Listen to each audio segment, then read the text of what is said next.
Փաշինյանը ծնկի եկավ նահատակների հիշատակի առջև ՀՊ համագումարի ժամանակ, ինչ էր ուզում ասել իր քայլով։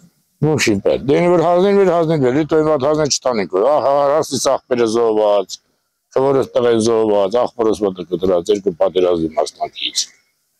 Դա, դե տանալ մազերը սիպտակալա։ Համասել Ղարաբաղ Ադրբեջանը համցնքի չոքեր զոհվածների։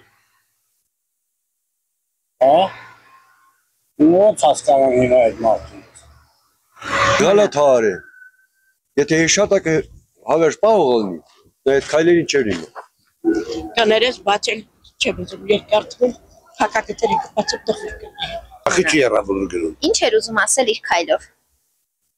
Էդել ասում։ Եղսավորությունը։ Չգիտեմ, չեմ կարող ասել։ Ինքը ուզում էր ցույց տալ, որ տեսեք, ես հայազգի համար անող եմ, բայց ինքը ոչ մի բանը չի կարող։ Ժողովուրդը պետք է հավաքի, որ ինքը ընտրան։ Իրեն ոչ մի գաղտնի չունի։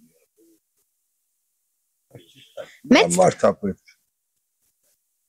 Ուրիշ ոչ մի դրան։ Պետքական ոչ մի պետք չունի, որտեղ տեղը պնդացրած իր համար։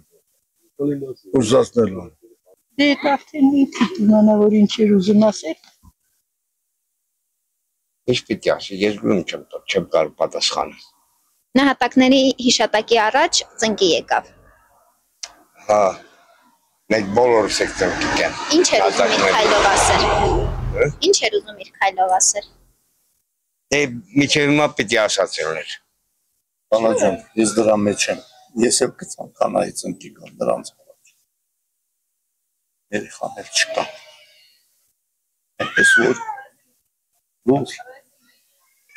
աջեք ծեր պետության շահերը։ Ես դες երիտասարդ եք չեք հասկանում։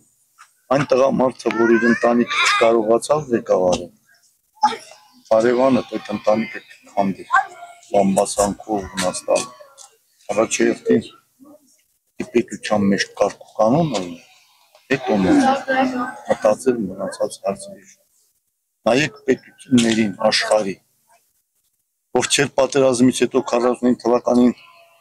կորուստներ ունեց այդքան, բայց տեսեք հիմա ինչպիսի զարգացած երկրներ են, ինչպիսի հարուստ երկրներ են եւ ինչպես են ապրում։